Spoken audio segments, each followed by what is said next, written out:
the Dot is presented by Benjamina Mia Casino. Licensed real estate professional since 2008. License number S01669991 LLC. 0166.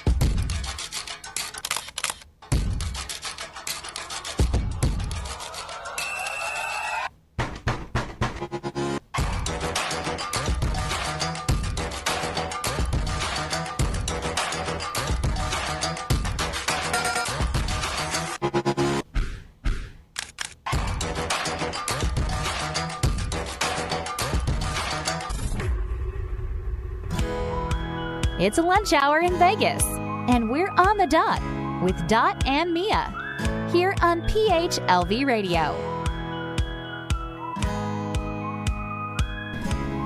Magandang hapon, magandang umaga, good evening. I don't know what day it is. What day is it, Mia? It's August 13. August 13. Welcome to On the Dot. My name is Dorothy Tom. You can call me Miss Dot. Pinay Power. Pinay Power. My special guest today is Mia Casino. Hi, Mia. Hello! Magandang hapon.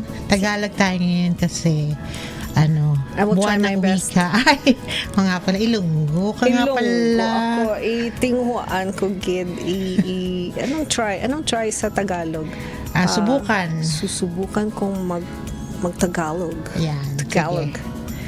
Our topic for today. Oh, wait. Before anything else, happy birthday to Pam Balkan. Oh, happy birthday. We were in her house last week. You were? Until Sunday in Wisconsin. Oh, Wisconsin. Did you bring cheese? I did. Yummy. Yeah. Happy birthday to Sinsin Landeros today. Happy birthday, Sinsin. Happy birthday. Thank you to Kuya Yo for being very patient with us and very with all our quirks. All right. So Mia chose her topic for today. Does Filipino culture fit in Western standards? Does it? Let us know That's your the views. Question. Why did you choose this topic, Mia? Kasi buwan ng wika. Diba? So we talk about Philippine culture, Philippine language, love your own. And does it fit? How do you define Filipino culture? How do you define culture? What is the definition of culture? Meta. Hey, meta.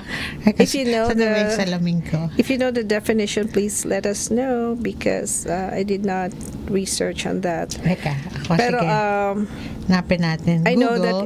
know that it involves your kagawian, your language, your food, your way of life, mindset, arts, crafts, literature, etc., etc. Way of life. Your way of life. Is that how it is? Is it defined, Mia? AI defines it as a vibrant mix of indigenous, Asian, Spanish, and American influences characterized by strong family bonds, deep-seated religious Well, religion is part of culture, beliefs, yes. and a unique blend of traditions. Hospitality, known as bayanihan, is a cornerstone, with communities readily helping each other, welcoming guests as family. The culture emphasizes social harmony, maintaining close relationships, often prioritizing the needs of the family community over individual desires. Yan ang Filipino culture according to Totoo. AI. Diba? Totoo nga naman. So I think my answer to that would be may mga certain aspects that fit, pero not everything fit. Not all the time. But you have a video to show. I don't know if that is ready. If that so that video is not yet ready, but it has something to do with saying no. Yes. Saying no. I'd like to. The video saying is the Filipino culture is a yes culture. Yeah, I was talking to a UP person the other day, And I realized, I said, I'm a yes man. I've been saying yes a lot. You? Ako, oo. Sa mga offerings, sa mga suggestions. No? But I also realized that I'm very good at saying no, Mia. Kasi si tatay, he trained us to speak our minds. Parang the same thing you can say about the UP culture. You can be rebellious, you can be assertive, and you can say no. How's your upbringing? Ako, kasi nga, di ba sa Philippines, patriarchal. So we're always trained to follow our parents. Yeah. We're always trained sa school. Was brought up in a Catholic school. Obey your parents. Di ba? Please your community. Please. So when I went here, yun ang natutunan ko sa States was to say no. Kasi nga, I would always say yes, yes, yes, to the point na it hurt already. Diba? Nahirapan ako. And then, I realized, you can say no. And then, it feels better pala. Diba? Kasi mag-yes ka and then you regret later on. So, at the start pa lang, if you don't feel like it, you say no. Yeah, oo. So, here's a video clip that went viral a few months ago, pero we're gonna play it. And let's comment on this if it's ready. Saan mo to nakuha, Mia? Instagram? Facebook. Sa Facebook. One of the Facebook shorts. Generation natin. Facebook shorts. If you're younger than us, you don't do Facebook anymore. Kasi it's saying na Yeah. ang mataas yung... Anyway, let's look at the video. Yeah. Very interesting. Yeah. This is she's a professor from UP, this lady who's explaining this the results of a test. But we don't know if you can play that. Okay. Yeah. So before we play that, I'd like to read a portion from Speak Up. From what? Yes, speak up na. Yes, Dr. Abby Hamilton was our guest a few years back. Parang matagal na tayo, no? Parang decades. Pero no, just a couple of years back. And she said she conducted a research on 473 Filipino Americans from 35 states in the U.S. and found that the more closely one adhered to Filipino interpersonal norms, the less assertive they were. So in other words, pag masyado tayong, well, you know that, the closer we are to our norms, the less assertive we are sa US. Yeah. No. So let's see what and we would like to have your comments, audience, kung may audience participation, tsaka magka-card reading din tayo. Kung gusto ninyo, you have to say yes to this. Kung ayaw nyo, okay lang din. We would like to hear your opinion if your culture as a Pinoy, do you fit in the Western standards? So Mia says, sometimes, no? Sometimes we don't. More often than not, hindi. Kasi the reason why I chose this topic also, we were supposed to have a guest that was brought up here and she wasn't raised as yung Filipino traditions, and she was saying sometimes she feels she doesn't fit in as much as she wants to learn the culture. She doesn't feel like she blends in dito sa America. All right, and if you're ready, here we go.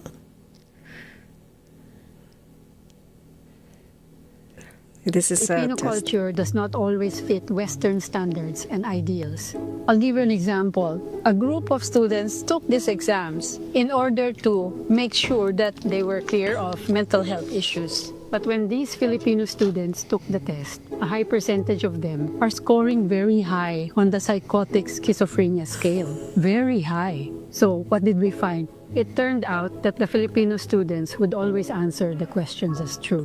I talk to my dead relatives. I see ghosts. I see spirits. Then I said, oh my God. They always say true, true, true, true. You'll never say false. In this culture, if you understand it, everybody almost automatically says yes. Yes to everything. They dare not say no because there is a sanction for no. And they think by doing that, they are pleasing the tester. So yes to everything. O, de patay ka. Your grades are down, you're schizophrenic. Can you imagine in psychology, the results for Filipinos? Either you're dumb, you're stupid, you're crazy. Really? So when I say Filipino psychology, it is supposed to be and must be culturally appropriate. And how do you do this? Know the culture. And how do you know the culture? Learn the language. And then you will open the doors to culture at its freshest form.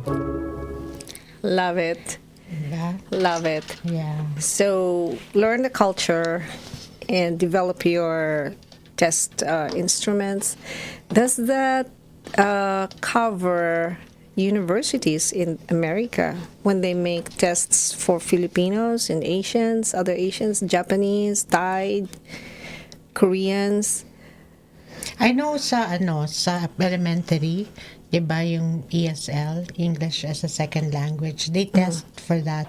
And then if they feel that you need to go into that program, because I know where my kids were tested that, because I brought them up, as Filipino speaking at home. So ganun. Sometimes kasi ang mentality ng Filipino families, they speak to their kids in English, thinking pagdating sa school mahirapan sila. Diba? Okay. But us, we brought our children to speak Tagalog, so they know the language. So But they know how to speak Tagalog. Tagalog. Oo, so bilingual sila. But then when they got into elementary, they were tested. Tapos they know how to speak English, but then they had to go to class also to polish up on English. But they know how to. But I think they do that in all different languages. Ito kasi, this video that we're showing is psychological testing. Yeah. Do you speak to ghosts? Yeah. Kasi nga, di ba, they aim to please, kaya yes lang ng yes. Do you speak to the dead? Yeah. Kasi that's also part of our religion. We pray for the dead. We speak to our dearly departed. Ano pa? Ano pa yung mga questions? And sometimes, diba, lalo na yung mga yaya, tatakutin, o may mumu dyan. Yeah. So it doesn't mean that we're schizophrenic or bobo or tanga.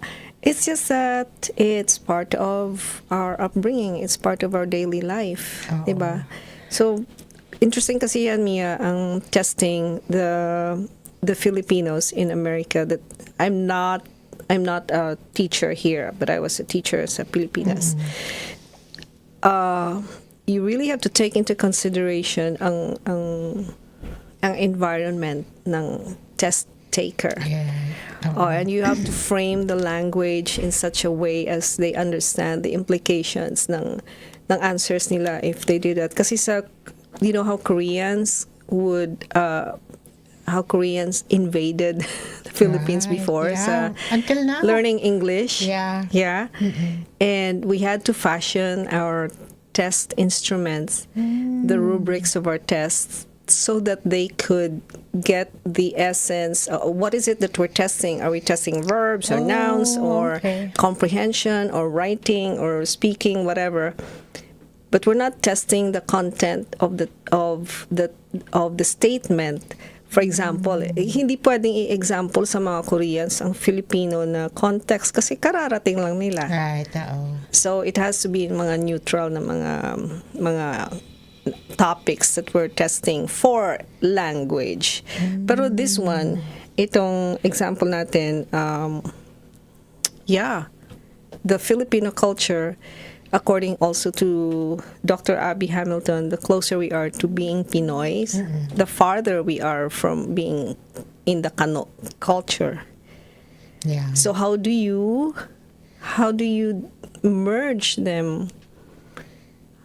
Ikaw, Mia, how do you encourage your children to be more assertive sa American cultures, American standards? Ako, I never really had to encourage them kasi it blended. They were born here. Yeah, they were born here. I introduced them to Philippine culture. Yun, yung role ko was to introduce them to Philippine culture. Like my eldest, I brought her into Filipiniana dance company. So parang the American culture is their first culture, tapos ang Filipino is their foreign, secondary. But at the same time, instilled sa kanila that they're Filipinos pa rin because, we speak Tagalog at home, and then they read books in Tagalog. We have TFC at home. Oh, that's good. Yeah. And they watch Filipino movies. They listen to Filipino jokes. Wala kami niyan. Yeah, kasi nga I wanted them to be immersed into the culture. Yeah. Well, I only have one son here who is learning the Filipino culture by going around with his Filipino friends. And he's learning Tagalog from them, not from me, because our first language at home is Ilonggo. So, mommy, he would say, Mommy, how do I say makaon na ta? Okay, so he would attempt, he would say, kain na tayo. Yeah. Okay. And it's easier also if both of you are of the same language. Like dalawang Filipino, mahirap ko para Filipino and American like how you are. But pag dalawa kayo, it's easier to teach the language. That's true. Kasi you speak it. It's easier to learn it if you speak it at home. Right. And language is just one component of our culture. May religion pa tayo. Like you said kanina sa AI, ano nga ba yun? Religious beliefs. Music, art, pananaw. Mga cultural norms.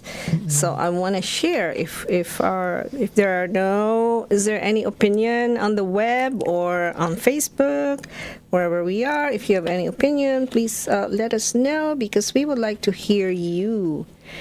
So this book, Amia, Caring Starts With Me. Ako muna. It is a culturally sensitive self-care program for immigrant Filipino nurses developed by Liza Gamboa. Yay! Elizabeth Gamboa, and yours truly, si Miss Dot. So we singled out a few Filipino norms. Okay. Unahin natin.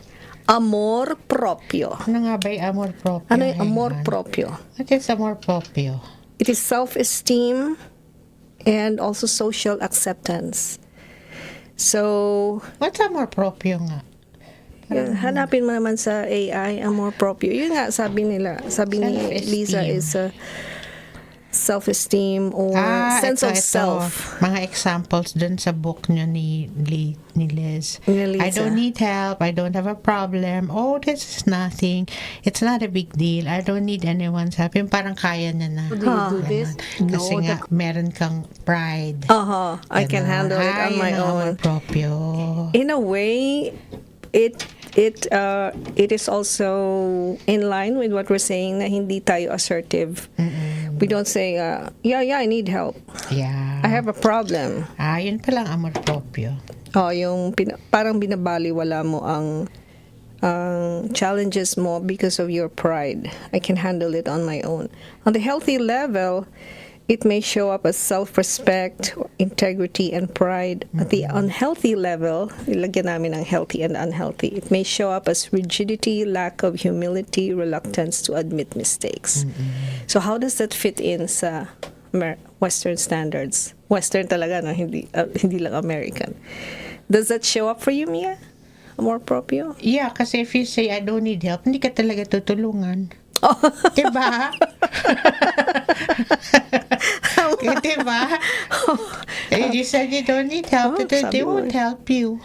Yeah. Diba? It's as simple as that.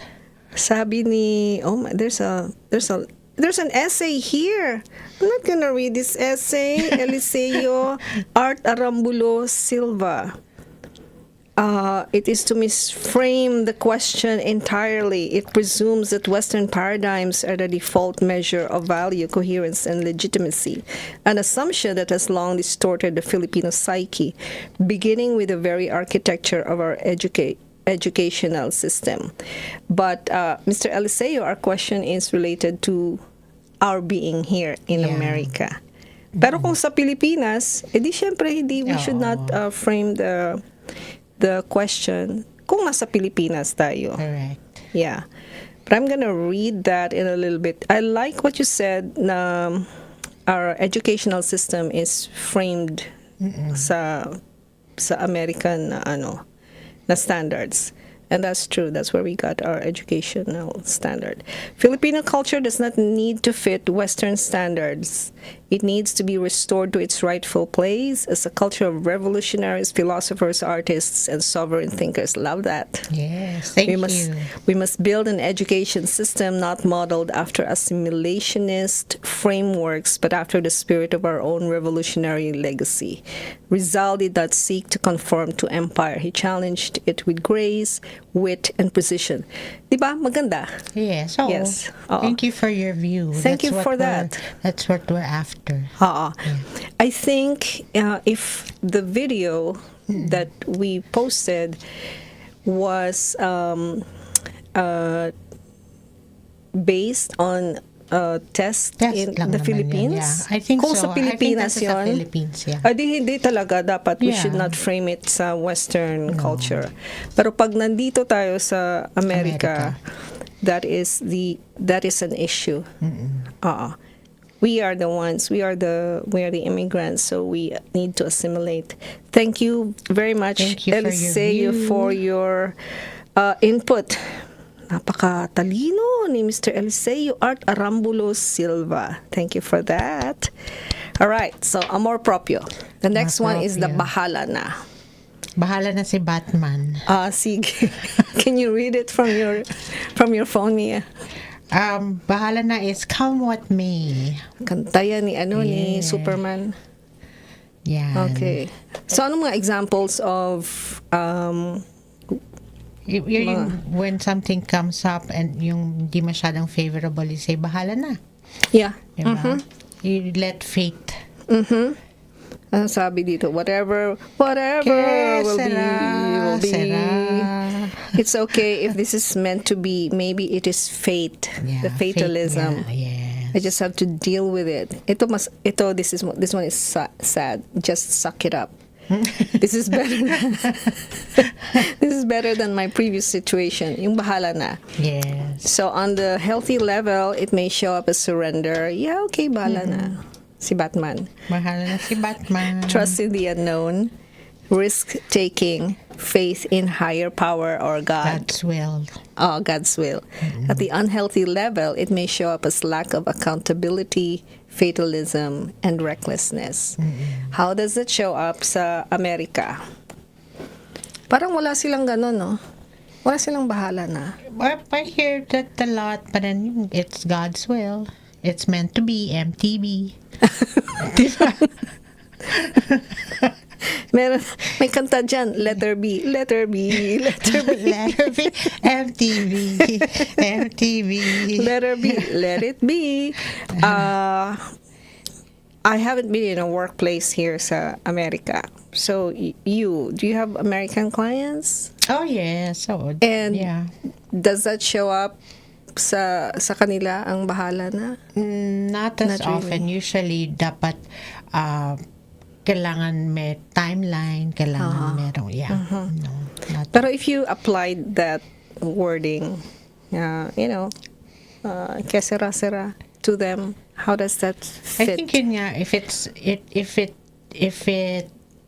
meant to be, then it will happen. I think yun yung pinaka-closest.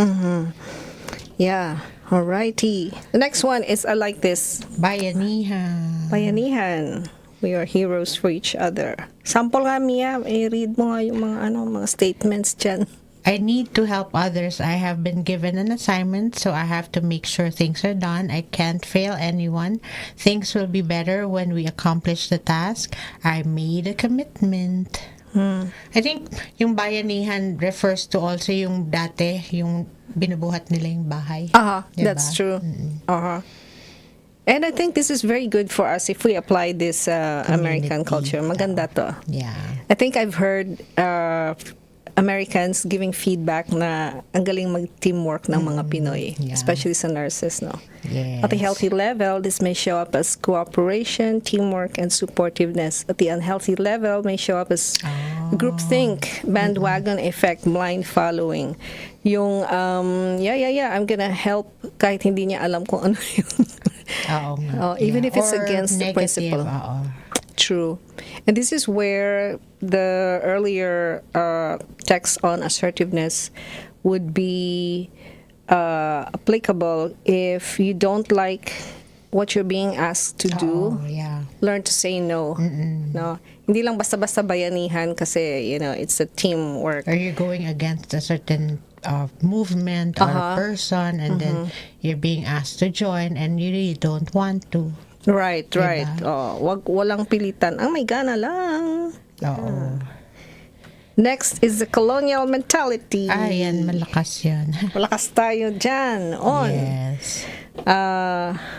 Internalized oppression. Si Liza, she clarified this kind of Filipino norm when she wrote that internalized oppression. I need to be more American. Okay, so now we're here. How do we... Is this good? Is this applicable? I need to be more American. I need to get rid of my thick accent. Right. They will fire me if I speak up. I am not worthy. They will never measure up. Westerners are superior.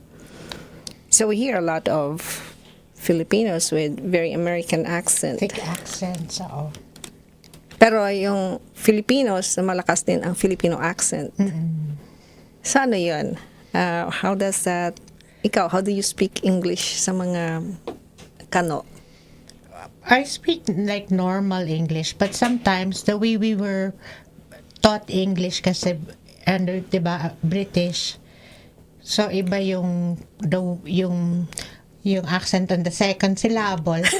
Diba? Sometimes they don't understand even. Ano? Sabi ni Kuya yung, ikaw lang daw yun kasi sosyal ka. Hindi.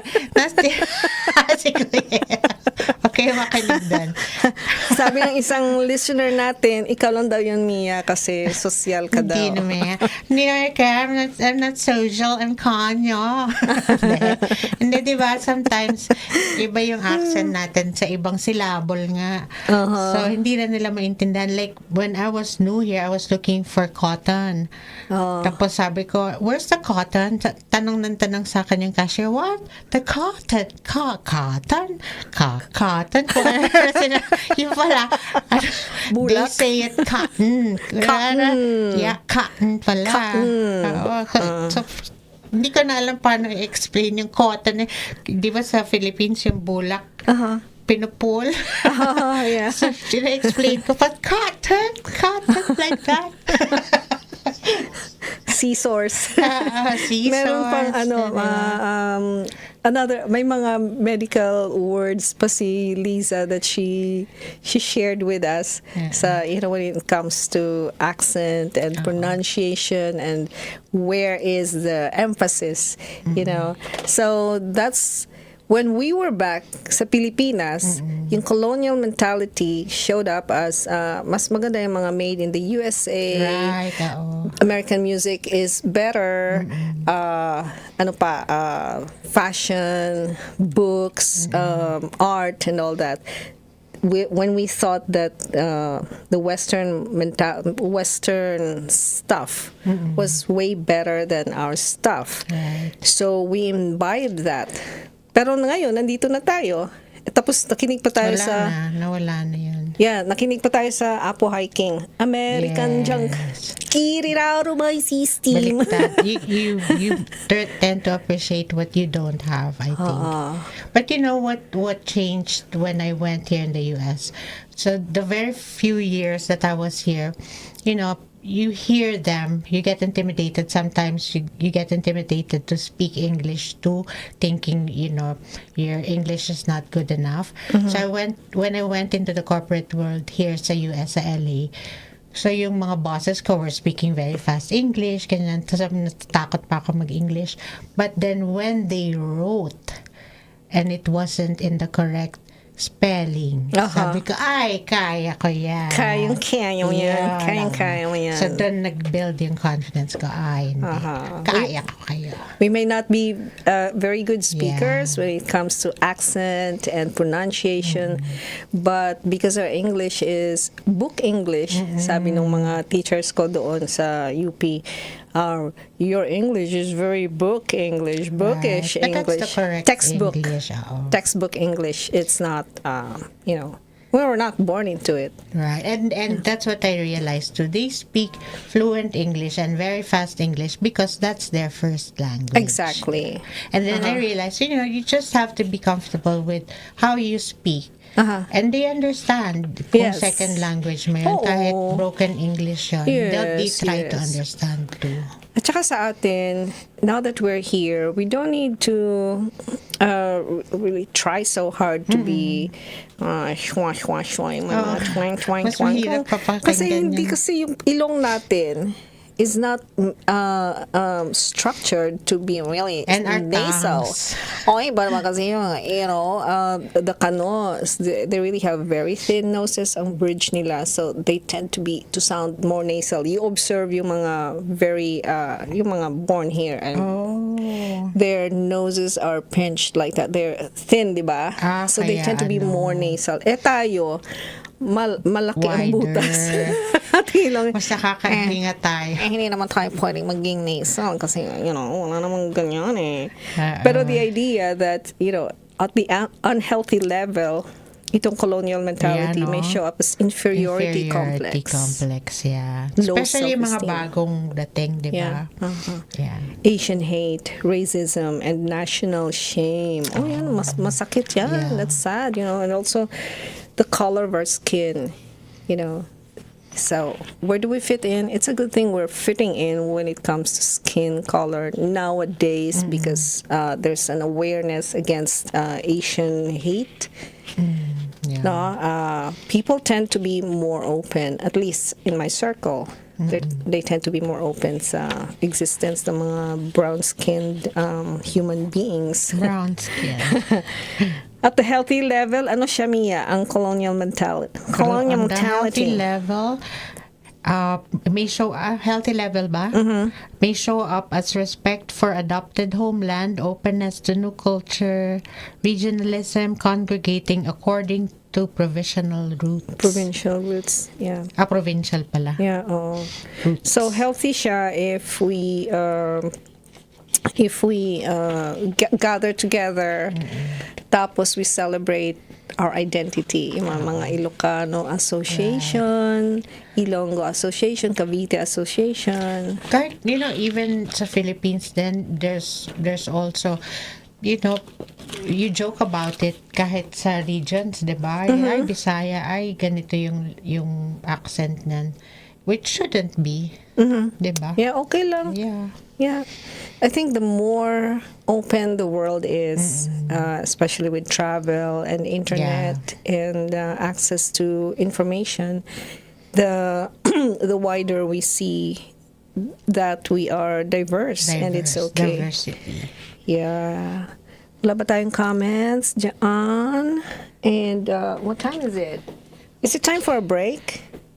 Yes. It's time for a break. Time for I'm gonna a break. pull a card for you, Mia. Yay! Gusto mo ba? Exciting. Then we're gonna Gusto ko yung mga talk about your card cards. in a little bit and Ikaw din. a few more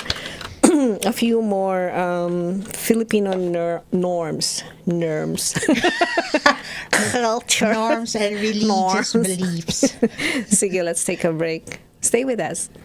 On the Dot is presented by Benjamina Mia Casino. Licensed real estate professional since 2008. License number S01669991 LLC.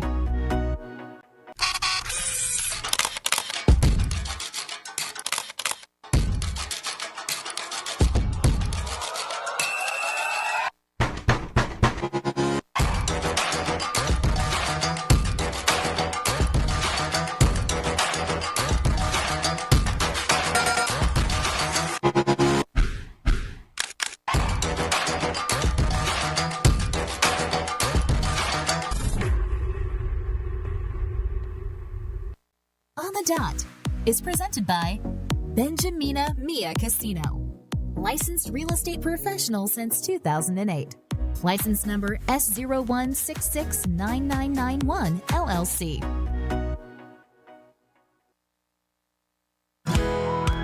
It's a lunch hour in Vegas, and we're on the Dot with Dot and Mia here on PHLV Radio. Hello again, we're back, and we would like to say hello to our, what is this? Let me see, our new PHLV TV on the PHLV Radio website. Hello everyone! Nasa TV na pala tayo. TV. Kailangan magpapayat na. As 20 pounds yan. Mag-makeup na ba tayo? Ayoko ma-makeup. Kasi malakas yan. Takpan yung aking mga takpan yung aking mga skin spots, mga sunspots. Oh, wait. I wanna invite everyone to NAFA and Aria's networking on August 21st at the Rouge Room of Red Rock. Where at is that? Red Rock Hotel and Casino. So it's open to all active members of NAFA. You get one drink and food, pastries free. Kailan so nga if ba? you're on August 21st. Oh, Ninoy Aquino yan. Yes, Okay. August 21st. So it's free to all active members. So if you haven't renewed already or become a member. But for non-members, it's $25. Okay. So it's a pool party. So if you want to swim, you can swim. But it's a networking event. So Aria is Asian Real Estate Association of America. So that's a joint project between ARIA and NAFA. Nice Nevada. naman. Yes. Nice. Asia, real estate. Yes, Okay. Asian Real Estate Association Asian of Real America. Estate. So it's a national association. For Yeah, real diba? estate. So we're just talking about regionalism. Yes. And that's celebrating our region, our identity as Asians. Yes. Yeah. So anong card mo, Mia? My card is the Queen of Water. The Queen of Water. What does it say? It's tender-hearted, empathetic, patient, and loving. Does it describe the Queen of Water? Okay. So yeah, I'll explain in a bit. And then relationships develop to a new level. Trust your intuition, care for yourself and others. Okay. So we both have water cards. Ay, talaga, what's yours? Mine is Page of Water. So so Page and then Knight, Queen, and King. So the water symbolizes relationships and emotions. So sa'yo, for Queen of Water, it's either ikaw ang the card is referring to. So these are messages from the angels, all right? It could be talking about you, or it could be talking about the energy of a very powerful or very strong woman. Okay, leader. So if it's you might think of yourself as tender-hearted, empathetic, patient, and loving. And then your relationships will develop to a new level. Could be but most likely it's your relationships with people close to you, not necessarily business. It's a family or friendship. Yan. How about yours? Tapos you have to trust your intuition and you care for yourself and others. So that's a message for you, Mia. Care for yourself and others and trust your intuition. Malakas ang intuition mo kasi Scorpio ka pa naman. Yes. Yung sa akin, Ayun, what's yours? What does it say? sa akin, What's it's yours? Page of Water. It says, tagilid ang photo ko. Intuitive, sensitive, artistic, and friendly. Totoo yun. A new person enters my life, Mia. Laka. A relationship begins a new phase. And it says also heightened psychic abilities. Ayan, totoo siya. Oh, pwede yan. I love that. So the new person entering my life, I don't know, it could be a new friend. And maybe it refers to the baby coming to the family. Yeah. In December. And relationship begins a new phase. I'm gonna be a Lola again, and I love that these cards that we have, emotions and relationships. These are very important. Yeah. Lalo na our topic is about our culture Filipino culture. in Western standards. Right. It's important that we strengthen our relationships. Lalo na we're here in a foreign land, no? Correct. But we need to assimilate. So, sige, so Very nice. yeah. Moving on. Do we want to move on? How does the card relate to you? Oh, very relatable. You like it. You like Yes, the yeah, you're correct. I'm very intuitive, and yeah, You I have to take trust care your of intuition. myself and Yes. of others too. Interesting kasi yung book na ito is self-care. Oo nga. Self-care Yes. manual. So, hindi ibang tao. It Ay, means saan one of siya? us. Hindi tayo ibang tao. Di ba tayo, mga Pinoy, like, when we talk to each other, sometimes we say, saan punta mo? Oo. Where are you going? Saan ka galing? Kumain ka na? Anong ulam mo? It's like, we're very intimate with the little details Oo that nga. sa mga Westerners, what do you care where I'm going? Or kunwari sasabihin, okay lang yan, di ka na ibang tao. Yeah. Yan, something like that. Yes. Diba? There's a mutual trust among us. Healthy level may show up as treating people like their own, respect, being amenable and accommodating, oneness, diversity, and inclusivity. At the unhealthy level may show up as disregard for privacy, lacking a Yeah. sense of boundary and personal space. Yeah. That one, ayaw niya ng mga, Yes. I don't want to do that. Or sometimes, diba, I would think sa Western, ayaw nila yung you come unannounced. Yes. Sa bahay. Yes. Diba? You have to barge inform in. them, no? Yeah. You Or don't- you come uninvited Oo. pag sa parties. Oh, yes. Diba? Oy, tama yan. Oo. Yeah. Yeah. Tama You have to yan. RSVP Very if you're coming with a +1 or +10. Diba? Sa mga Pinoy, dadala 10. That's the kind of norm that I would not Yes. love to insert or Right. offer sa Yeah. Western standards. Atin-atin lang. Okay lang yan. Huwag natin i-share sa kanila. Hindi na iba yan. Hindi nga, kamag-anak ko rin yan eh. Asawa yan ng asawa ng kapatid ng ganyan. Kapit-bahay lang pala. Yeah. Yeah, okay. Next one, Mia. Maganda to. Ikaw. You read Hiya. it. Hiya. Shame, propriety, dignity. Yeah. And then, mga statements. It's embarrassing. I don't want anyone to know. People are staring at me. I'll be the talk of the town. It's hard to face other people. Don't dishonor our family. I'll carry this to my grave. Yung mga the different ways the hiya Shame. show up. Oo. Sa healthy and unhealthy levels, Mia. It may show up as a sense of propriety, dignity, discretion, and humility. Yun. Sa unhealthy naman, may show up as shame, powerlessness, and humiliation. So it has a place. Nakakahiya. Oh, it has a place, no? Oo. Yeah. Depends. It depends. Kung hiya like shy, yan, medyo, yun nga, yun yung powerlessness. Oo. Pwede din delikadesa. Yes, oo. Maganda yung delikadesa. Delikadesa, or, yeah. Huwag ka naman masyadong forward. Or walang hiya. Diba? Wala na talaga. Bad word ba yun? Hindi naman bad word Included yun. ba yun? Walang hiya. Extremes na yun. Ano pa? Yan. what's- Ito gusto ko yung next. sige, go. Yung Ikaw, Ningas Kugon. I don't like that, Ningas Kugon. Yung initial enthusiasm, yung sa umpisa lang. I don't like that either. Yeah. So, So, Paano examples yan? would be, I'm very excited to start this project, pero hanggang start lang.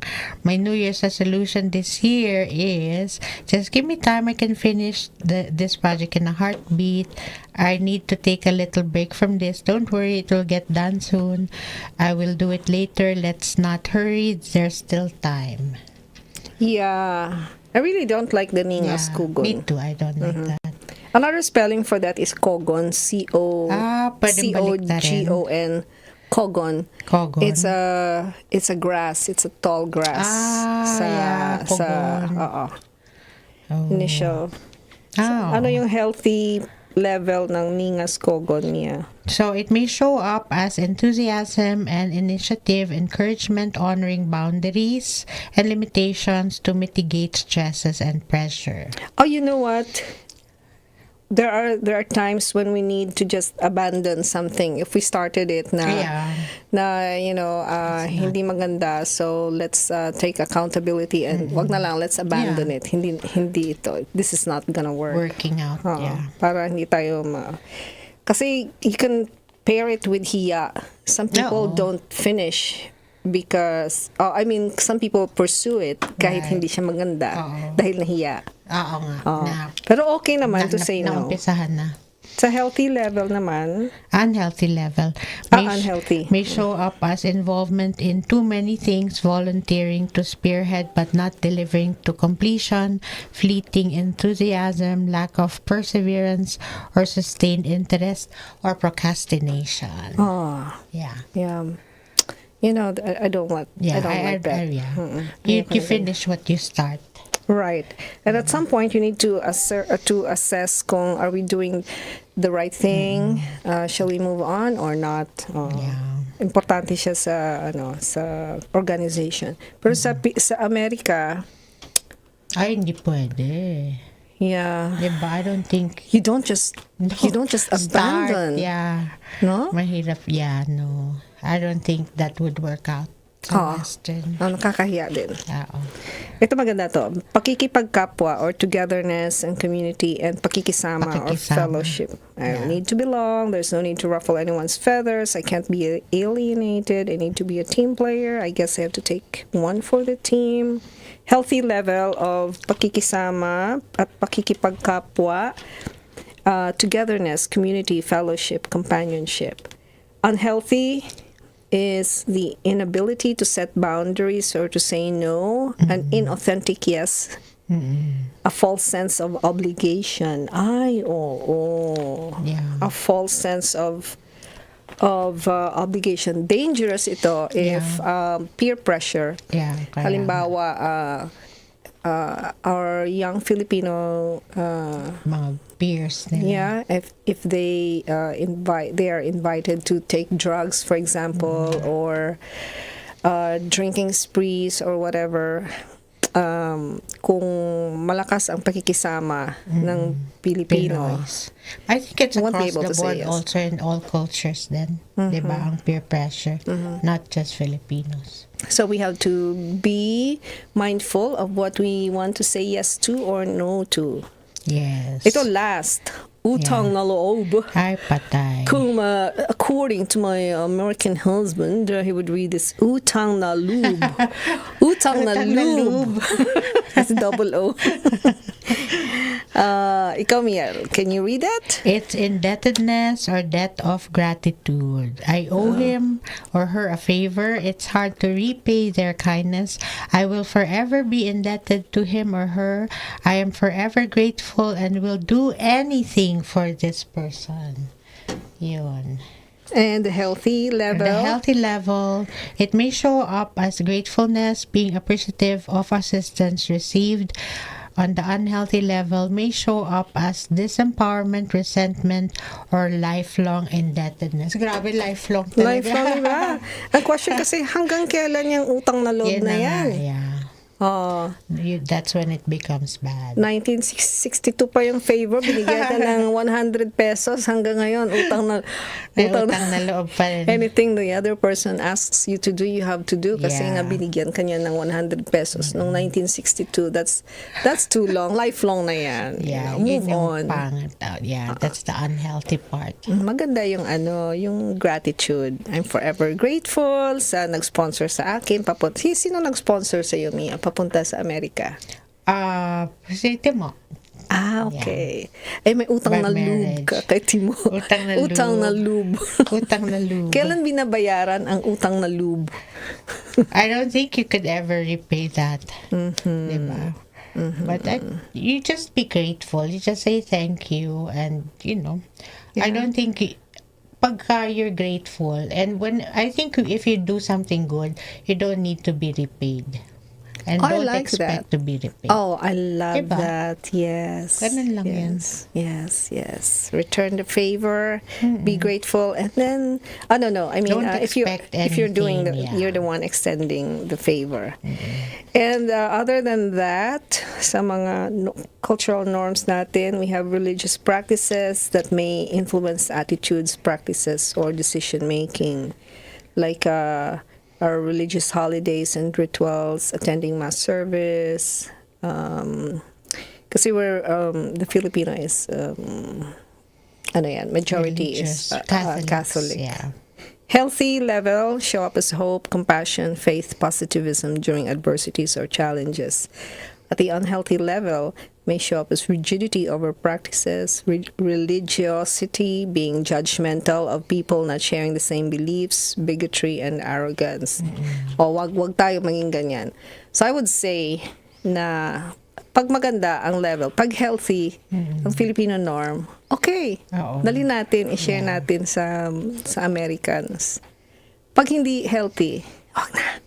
Oh, I think that the younger generation can see the good and bad of the culture also, and they tend to not absorb the bad also. Yung mga kids ngayon. May mga ano din naman sila. They have filters. Filters. Yeah. I like that. Yeah. They can decide for themselves kung ano yung Which is good. pwedeng dalhin, pwedeng hindi dalhin. And there are many other things, I think. There are a few more things, pero they're not included in our manual for nurses. That's a good manual. It is at the good. end are mga practices for self-care, caring for the mind, caring for the emotions, and caring for the body. Yay. We would like to actually develop another one that's for parang generic, not necessarily just for nurses, for immigrant that's nurses, but nice, for yeah. Filipinos Yeah. in general. And how do we care for ourselves while we are living in this country? That's very good. Oh, thank you very much. I have a quote. Quote. I have a quote from my favorite writer, T.S. Eliot. Okay. A national culture, if it is to flourish, should be a constellation of cultures. That constitutes of which benefiting each other benefits the whole. Okay, so what benefits one should benefit the whole. So parang mimix mo lahat ng culture. Pwede, no? Yeah. Sabi nga nila, anong citizenship mo? I'm a citizen of the earth. Yeah. Pag Nandiyan Miss na lahat. Universe ang sagot. Nandiyan na lahat. And I Thank you. So I hope, I enjoyed the topic. Me Mia. too. Thank you for picking. Thank you for guesting. Thank you for guesting too, You're Mia. welcome. I'm so happy for that. And if you want to join the UP Alumni Association of Nevada, join ito yung aming us. president. She's outgoing. Yes. Oh, Mia, sabihin mo na kung anong gusto mo sabihin. Yes, join us. Just visit our website, www.upaanv.com. If you're a graduate of the University of the Philippines, any campus. Any campus. $75. That's lifetime membership.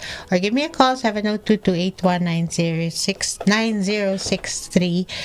You're welcome to join us anytime.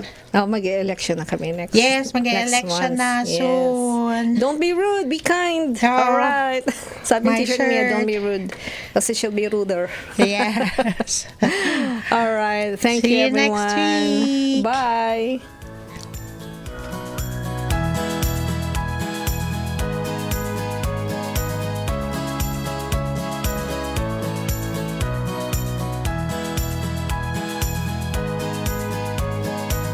On the Dot is presented by Benjamina Mia Casino. Licensed real estate professional since 2008. License number S01669991 LLC.